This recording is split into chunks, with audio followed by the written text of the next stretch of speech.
हम भी तो बोल रहे हैं 500 पर, हम लोग एनडीए बोल रहे हैं 500 पर, सब गलत बात है, वो गलत बात है। हमारे साथ मौजूद है अभी मंत्री हफीजुल हसन साहब। सर आपका स्वागत है पहले हमारे चैनल में।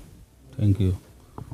अभी देख रहे हैं कि सर जिस तरह से ईडी ने हेमंत सोरेन को परेशान किया, उनको जेल में भेज दिया, ये किस तरह से देखते हैं इनको, जो ईडी का इस्तेमाल कर रही है जो अपोजिशन पार्टी? ये तो हेमंत सोरेन जी को नहीं और सबको ईडी द्वारा जो विपक्ष में है परेशान कर रहा है। कुछ तो उसके साथ बीजेपी के साथ जाके घुटने टेक लिए, लेकिन हमारे मुख्यमंत्री रहे और पार्टी के नेता मंत्री हेमंत सोरेन जी ने घुटने नहीं टेके और जो झारखंडी शान है, झारखंडी अस्मिता को उन्होंने बचाए।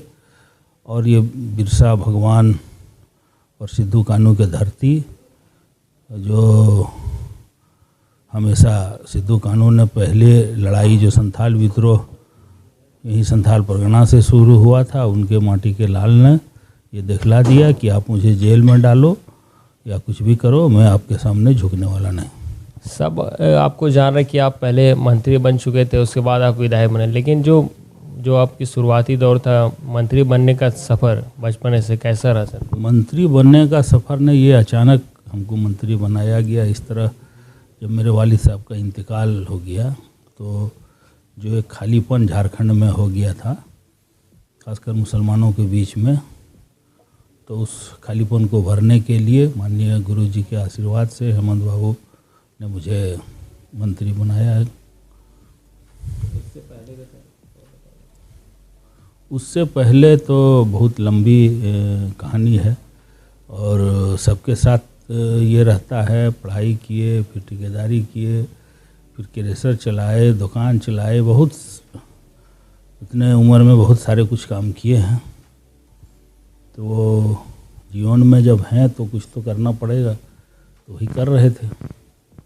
लेकिन राजनीतिक परिवार से हम जब थे, वालिद साहब के साथ हम उनके जो मैनेजमेंट को हम 2009 से देखते थे।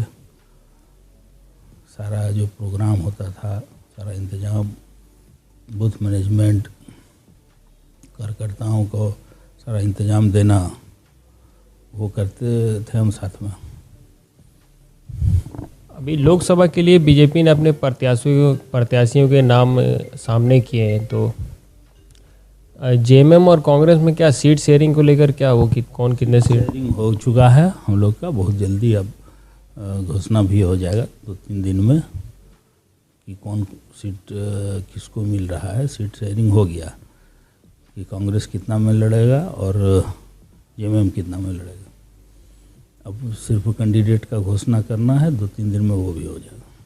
बीजेपी तो कह रही है कि इस बार 400 पार, क्या लगता है? हम भी तो बोल रहे हैं 500 पर, हम लोग एनडीए बोल रहे हैं 500 पर, तो बोलने दीजिए, बोलने को रोक सकते हैं आपके? अभी 24 में सर विधानसभा भी चुनाव वाला है, क्या लगता है कि जो हेमंत सोरेन के साथ इस तरह किया गया तो लोग क्या सरकार फिर से बनेगी? बहुत मजबूती के साथ हम लोग उभर के आएंगे और झारखंड मुक्ति मोर्चा और झारखंड का खास कर ये खासियत रही है कि जब भी झारखंड मुक्ति मोर्चा तकलीफ़ में रहती है तो उनके कार्यकर्ता, उनके चाहने वाले में जोश आ जाता है। इसीलिए आप देखे होंगे अभी न्याय यात्रा जो हर पंचायत में चल रहा है, बहुत अच्छी तरह से चल रहा है और एक आक्रोश से सब जान रहा है कि झूठे केसों में उनको फंसाया गया है, सिर्फ अपने पाले में लाने के लिए, दबाव डालने के लिए।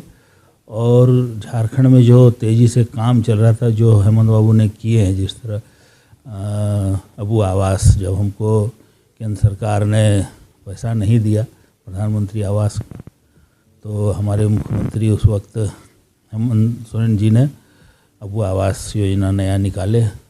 पेंशन की जहाँ बात है, 50 साल की उम्र में जो भी महिला हैं उनको दिया जा रहा है और जो पुरुष आदिवासी और दलित हैं उनको 50 साल के लिए दिया गया है। तो ये सब देखते हुए और इनके लोकप्रियता को देखते हुए, काम को देखते हुए तो विपक्ष घबरा करके ऐसा कदम उठाया। आवास योजना की बात की तो निशिकांत दुबे ने संसद में ये बात कहा था कि 2021 और 21-22 में 1 रुपया भी नहीं मिला। तो उसके जवाब में जो मंत्री हैं उन्होंने कहा कि जो झारखंड सरकार है वो यूटिलिटी सर्टिफिकेट नहीं दी, इसके वजह से नहीं मिली। सब गलत बात है, वो गलत बात है, वो बहाना है। नहीं, सब सारा चीज़ मिल गया है और बहानाबाजी है। उसको सिर्फ यहाँ के सत्ता में वो नहीं है तो सबका वो दुश्मन है। लेकिन ये झारखंडी जो आदिवासी मूलवासी में सोच नहीं सक रहे कि सिर्फ जेएमएम को परेशान या हेमंत बाबू परेशान नहीं किया, यहाँ एक एक गरीब को परेशान किया जा रहा है।